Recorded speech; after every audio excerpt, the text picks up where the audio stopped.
de Timóteo ser reconhecido a igreja de Jesus, ele foi formado no seu lar, né? E a Cristo lá, ele habitou em sua avó, e uma fé que habitou na sua mãe, e agora essa fé estava habitando no coração de Timóteo. Uma grande característica dessa fé que é ativada pelo apóstolo Paulo é uma fé verdadeira, uma fé sem fingimento. Glória a Deus. Glória a Deus. Está comigo, irmãos? Amém. Então, irmãos, perceba, como eu disse no início, essa é a última carta do apóstolo Paulo. Então, na última carta, o apóstolo Paulo, próximo ao martírio, ele está trazendo à sua memória uma fé sem fingimento. Paulo está dizendo, olha só, eu lembro-me, Timóteo, da fé que habitava em Lloyd, eu lembro-me da fé que habitava na sua mãe Eunice, e eu tenho certeza e convicção que essa fé habita também em você. As últimas palavras no cânon bíblico, Timóteo está lembrando de uma fé verdadeira. Timóteo está lembrando de uma fé genuína, que a gente precisa estar disposto a se dobrar a verdade de que grandes homens de Deus nascem em fidelidade de seus pais. Na fidelidade dos seus pais, grandes homens de Deus são levantados de forma silenciosa nos seus lares. Você concorda comigo, meu irmão? Vou ler novamente o texto. Recordo-me da sua fé sem fingimento, a mesma que primeiramente habitou em sua avó Lloyd e em sua mãe Eunice. A gente percebe aqui uma fé que habita no lar, uma fé sem fingimento e uma fé verdadeira, algo que não pode ser fabricado por mãos humanas. O maior perigo da religião é uma aparência de vida espiritual que não existe. Por isso, Paulo aqui vai adjetivar essa fé como uma fé verdadeira. E por que ele diz isso, meus irmãos? Porque existe uma fé que não é verdadeira. Paulo está tendo que adjetivar a fé genuína da sua avó, da sua mãe e a fé de Timóteo, porque existe uma fé que é com fingimento. Então é necessário que Paulo diga, existe uma fé sem fingimento, uma fé sem máscara, uma fé sem artificialidade religiosa, uma fé sem atuação, porque o cristianismo, meus irmãos, ele pode ser imitado de forma externa, porque dá para falar como jeito de crente, dá para usar o cretez quando a gente se comunica. Fala, varão, e aí vaso. E isso não tem a ver com uma fé verdadeira. Simplesmente o cara pode ser verdadeiro, ter uma fé verdadeira e ter o cretez, mas precisa de algo a mais, irmão. Você está me entendendo? Sabe? Paulo fala a respeito de uma fé verdadeira porque a gente pode imitar o comportamento religioso.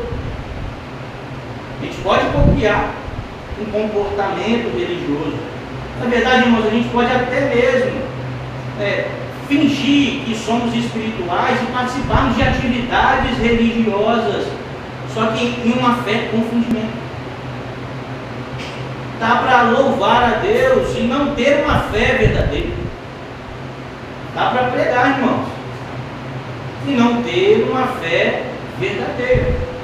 Então é por isso que Paulo ele usa esse termo que para mim ele é de grande valia, para que a gente saia daqui,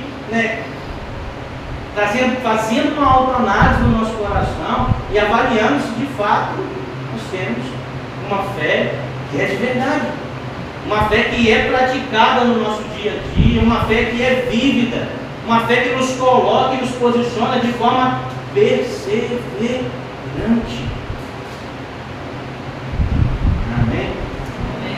Glória a Deus. Glória a Deus. E olhando para a figura de mãe, irmãos, sim, mãe e coração, vocês não podem ver. Eu creio que aqui na terra não existe nada mais coração do que mãe. E assim, eu creio que a fé bíblica ela deve ser entendida pelo nosso intelecto, mas ela deve tocar também no nosso coração. E na verdade, irmãos, eu creio que a conversão de um crente, ela se inicia quando alguém olha para um crente genuíno que testemunha a respeito de Cristo, uma fé verdadeira, e ela reconhece que ali existe uma fé verdadeira. Isso toca o coração dela. E ao ouvir a pregação e a proclamação do Evangelho, essa pessoa se abre Glória a Deus. ao Evangelho. Então, assim, acredito que não exista nada nesse mundo mais coração do que mãe. E entendo a importância da avó de Timóteo, da mãe de Timóteo na sua construção espiritual. Perceba que o que Paulo está escrevendo aqui é uma fé que está presente e habita naquela família. E assim, irmãos, não dá para enganar nem mesmo uma criança nos nossos lares. Irmãos, se a gente quiser viver uma fé de fingimento, deixa eu te dizer uma coisa: você engana seu filho. Se você quiser viver uma fé sem verdade, você não vai enganar seu filho, sua filha. Por isso eu trato essa mensagem, ou aquilo que Paulo está dizendo para Timóteo, com grande valor. Porque sabe, irmão, uma criança sabe quando uma oração não é real. Seu filho, sua filha sabe quando a adoração não é sincera. Seu filho sabe se de fato você entregou sua vida a Cristo ou não. Se de fato a Bíblia só tem a ver com uma tradição onde você abre um Salmo 91 e bota na sua estante para proteger a sua vida ou não. E por isso eu creio que essa fé é sempre um fingimento, ela deve ser entendida por nós e a gente deve ser corrigido pela palavra de Deus. Sabe? A influência mais poderosa, ou algo que é muito poderoso na vida do crente e no âmbito onde nós vivemos, em tudo que está à nossa volta, é a nossa consistência com relação à nossa fé. Vocês concordam comigo? Amém. A nossa consistência, a nossa coerência com relação à nossa fé é algo de grande valor. O que vai credibilizar o Evangelho que nós pregamos? O que vai credibilizar o Evangelho que nós anunciamos com os nossos lábios? A nossa coerência com relação daquilo que a gente prega. Quem concorda comigo? Amém. Se não tem coerência aquilo que eu prego com aquilo que eu vivo, muitos não vão credibilizar aquilo que a gente fala, irmão. E assim, a gente percebe que o que Paulo está falando a respeito dessa família, no geral, é que eles viviam essa fé sem fingimento, porque havia testemunho, não era uma fé que somente visitava a família de Timóteo, da sua avó e da sua mãe, mas era uma fé que residia de forma permanente, porque Paulo vai dizer, é uma fé que habita, uma fé que faz morada na família. Vocês estão comigo, irmãos? Não estão entendendo?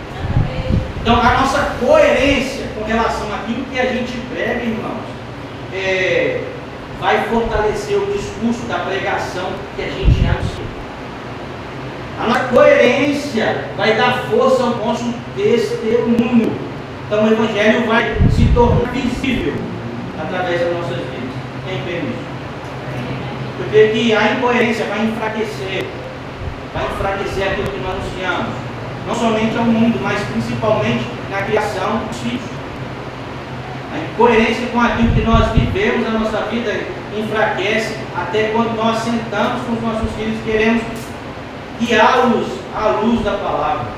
Não adianta, eu enumerei alguns pontos aqui de forma prática para que isso, a gente possa receber isso de forma facilitada. É o seguinte: não adianta a gente falar de amor no culto e ser agressivo nos nossos lares. Não adianta a gente falar a respeito e exortar a respeito de oração, sendo que a gente nunca ora de verdade. Não adianta exigir, aqui eu estou falando na figura de pais para filhos, que os nossos filhos vivam em santidade, se não existe arrependimento no nosso coração. A gente não sabe pedir perdão, a gente não reconhece os nossos erros, não se quebranta. Lembra de algo, irmão? Não dá para enganar. Não dá para enganar. Então precisa haver essa coerência em nós. Um outro ponto é: não adianta demonstrar espiritualidade no público se dentro dos nossos lares existe frieza espiritual. Como nós vamos falar de confiança a Deus se a gente mais murmura do que confia que Deus está na frente de todas as coisas, nos guiando, irmãos? Como que a gente vai falar a respeito de ler a Bíblia se a gente nem pratica? A gente não busca ser como nosso Senhor, um Deus que é gracioso e misericordioso. Adianta corrigir comportamento se nós não pastoreamos o coração da nossa família, irmão. Está sendo legalista dentro do celular. Então assim, você tenta corrigir a aparência, você tenta corrigir reputação, você tenta corrigir regras, mas você não escuta o seu filho. Mas você não dá tempo para ele, mas você não o acolhe. Então, a fé verdadeira, ela vai te dar para o outro lado. Até a fé verdadeira é coerente. A fé de Lloyd, a fé de Eunice formaram, fizeram o Evangelho florescer no coração de Timóteo. Você concorda comigo?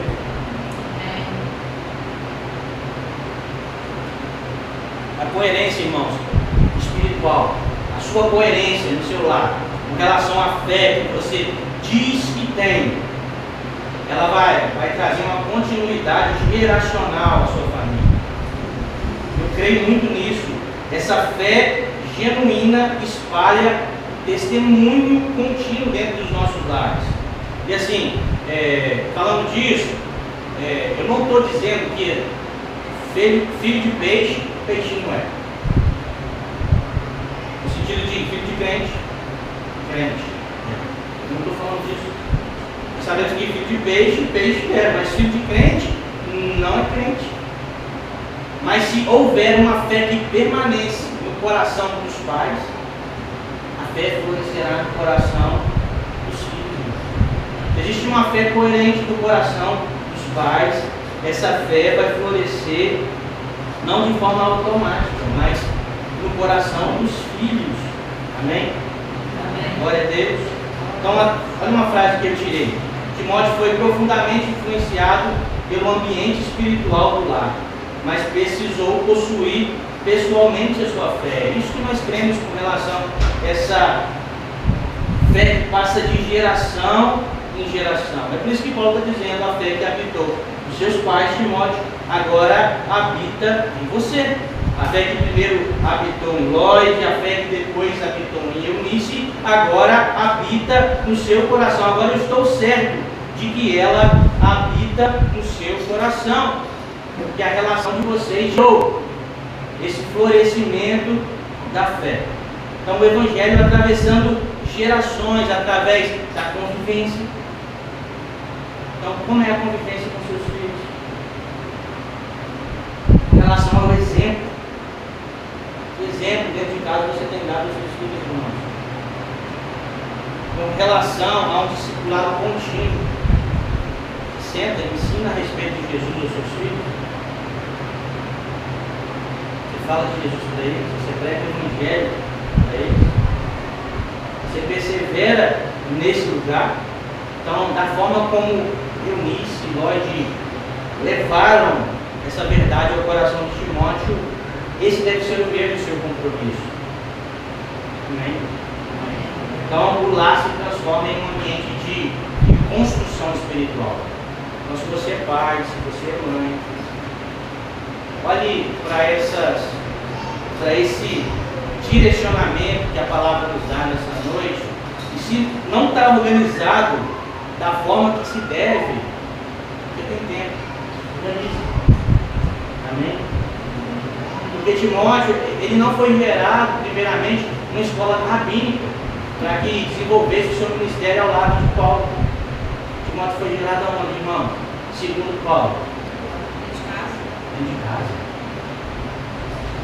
Eu creio que, eu digo aqui é do nosso, porque nós somos uma família, os nossos filhos serão homens de Deus. Amém. Nossas filhas serão mulheres de Deus, representarão o Evangelho, porque nós vamos nos submeter às verdades do Evangelho, vamos viver essa fé sem fingimento, essa fé que vai transpassar gerações.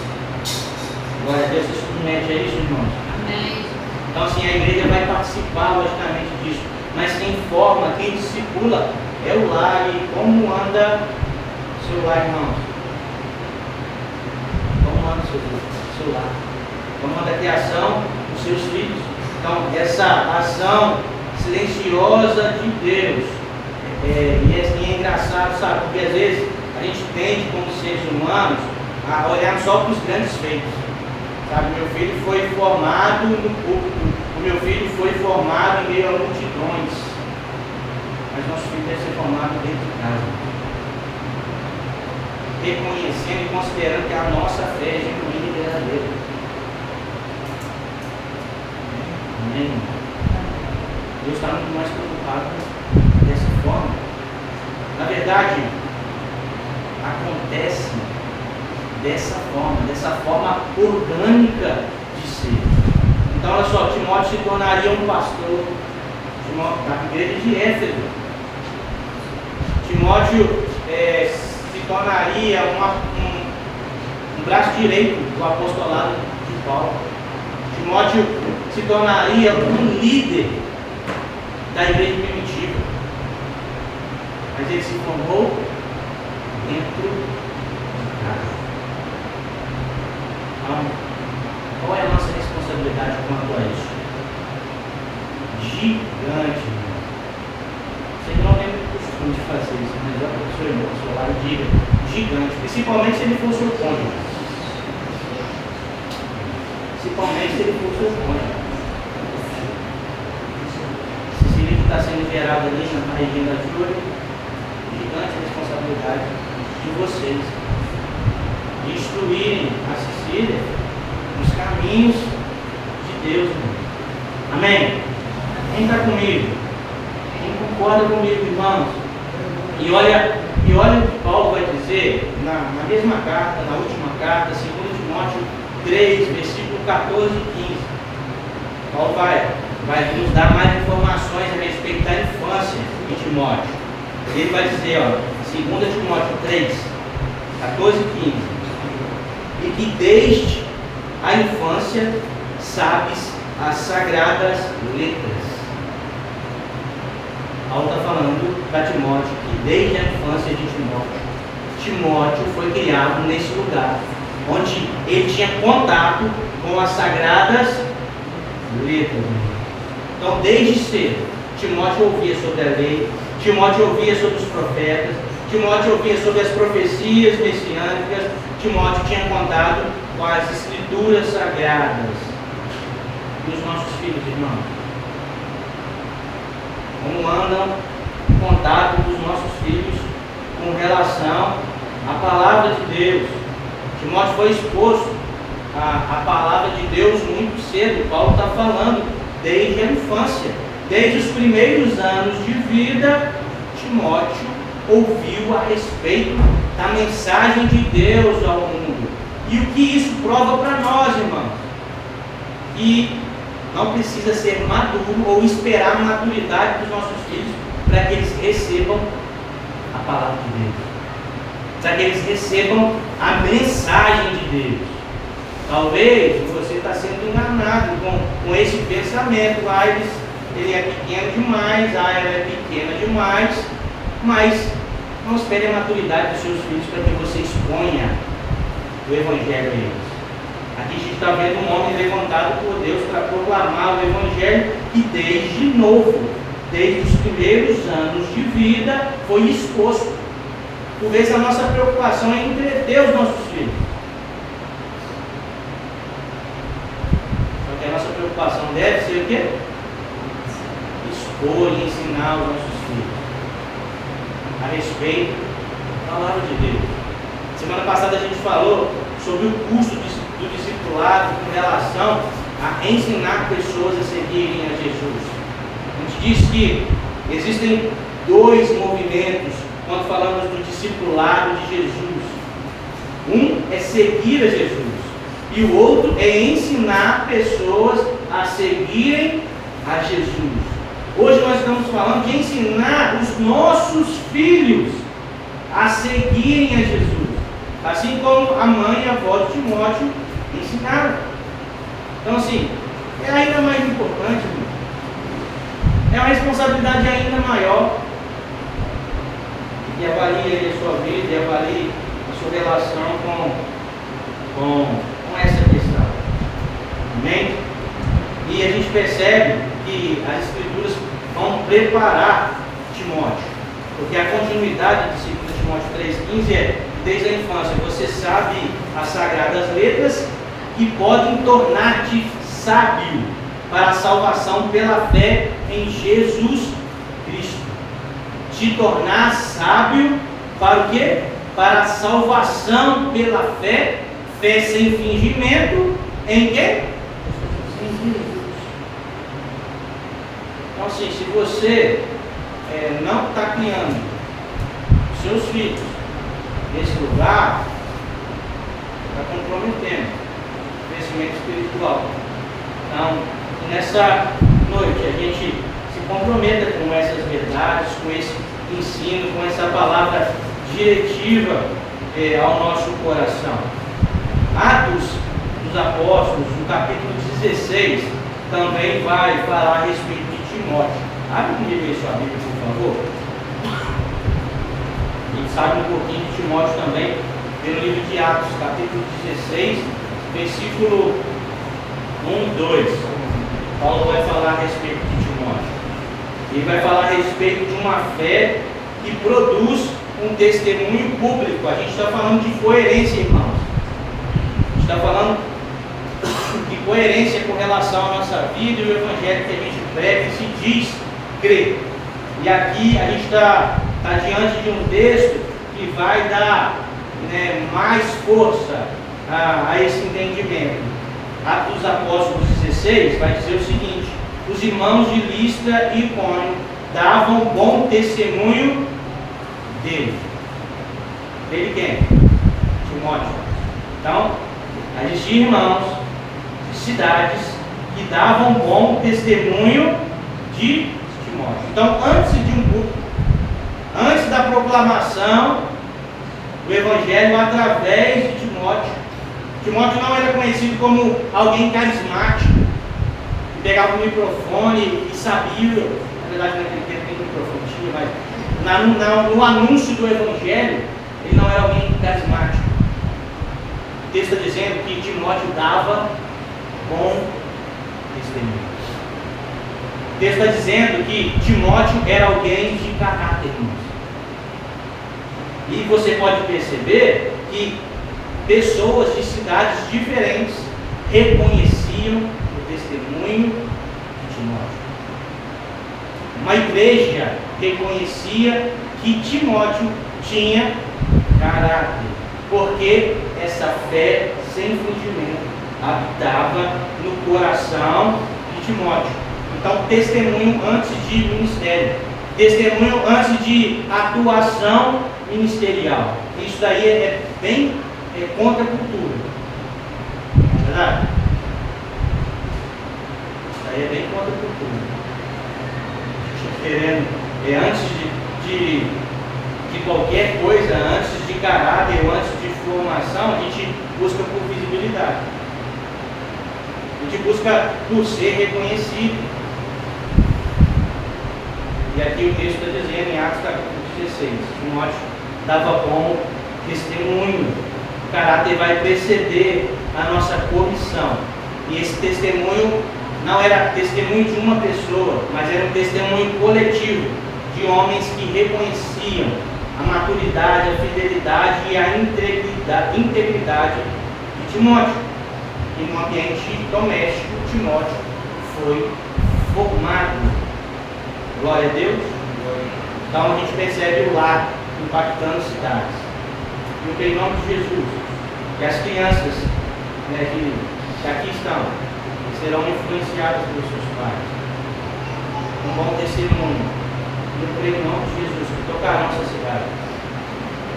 Darão glórias ao nome de Jesus. Daram glórias ao nome de Jesus, mas como pais, como mães, nós temos um grande compromisso de ensinar essa fé sem fingimento, mas principalmente viver uma fé sem fingimento. Esse é o meu compromisso, irmãos, esse é o seu compromisso. Está disposto a encarar isso, irmão? Irmã, você está disposta a encarar isso? Esse deve ser um encorajamento ao nosso coração nessa noite. Nossos filhos servirão a Deus, servirão ao Evangelho. E nós nos comprometeremos em ensiná-los, em cultivar a vida deles diante da palavra de Deus. Uma fé que não usa máscara, uma fé que é sem fingimento, uma fé que é genuína. Glória a Deus. Glória a Deus. Meu lar e o seu lar são bases missionárias, irmãos. Amém?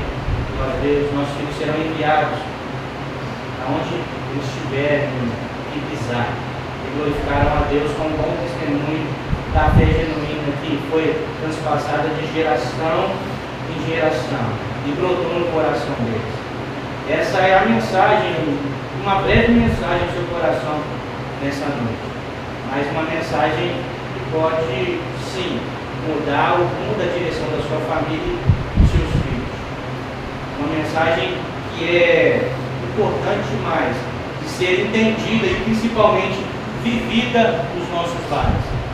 Hoje é dia das mães, eu sei, mas a responsabilidade é das mães, dos pais, a responsabilidade é nossa como igreja aqui. E declaramos que vivemos em uma família de fé. Se você decide viver dessa forma, se você quer que seus filhos sejam criados nesse ambiente de uma fé sem fingimento, se você quer crescer nesse lugar, quero te convidar, irmãos, a colocar a mão no seu coração.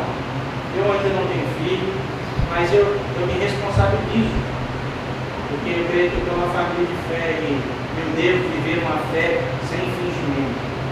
E eu vou botar a mão no meu coração, porque eu creio que eu preciso me responsabilizar com isso. Todos nós precisamos. Amém? Glória a Deus. Quero orar para você que é mãe, para você que é pai, você que é um adulto, alguém que é fiel a Deus, alguém que ama o Senhor, e que os nossos filhos sejam guiados por essa fé sem fingimento, habitando agora no seu coração, que com certeza brotará no coração desses pequeninos. Vamos colocar no nosso coração todos juntos. Senhor, obrigado pela tua palavra, obrigado pela instrução da tua lei.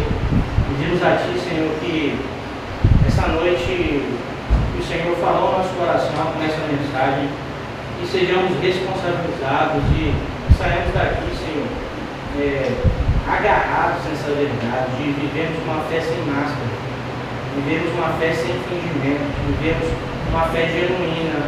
Nós queremos que os pequeninos que congregam nesse lugar, Jesus, eles olhem para nós e encontrem em nós, sim, Senhor, coerência em relação ao Evangelho, que principalmente nós pregamos de domingo a domingo neste lugar, Senhor. Pai, em nome de Jesus, que essa fé sem fingimento possa tocar todos os nossos corações. Que essa fé sem fingimento nasça no coração de todo pequenino, Senhor.